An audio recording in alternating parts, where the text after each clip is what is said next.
बिस्मिल्लाहिर्रहमानिर्रहीम। उर्दू ग्रामर में आज का जो हमारा टॉपिक है वो हरूफ मुफाजात और हरूफ तहनियत के हवाले से है।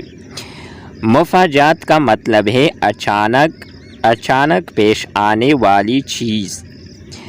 ऐसे हरूफ जो किसी नागहानी सूरत हाल में अचानक इस्तेमाल हो हरूफ मुफाजात कहलाते हैं। मिसालें देखें। इत्तेफाकन उसने बिल्ली को मार डाला। दूसरा मिसाल है अचानक बिजली चली गई। तीसरा मिसाल है यकायक ज़ालाबारी शुरू हो गई। चौथा मिसाल है नागहां कार को हादसा पेश आया। दीगर हरूफ मुफाजात देखिए।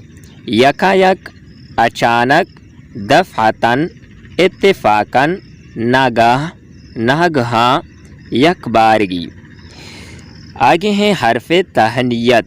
हरफ तहनियत कौन से हरूफ होते हैं?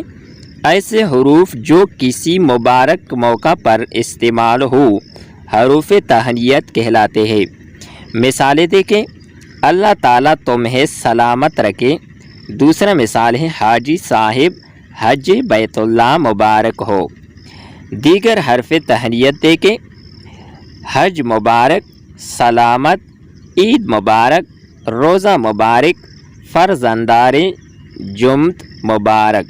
ये थी हमारी आज की वीडियो। उम्मीद करते हैं कि सब दोस्तों को ये पसंद आई होगी। नेक्स्ट वीडियो के साथ दोबारा मिलते हैं। खुदा हाफिज़।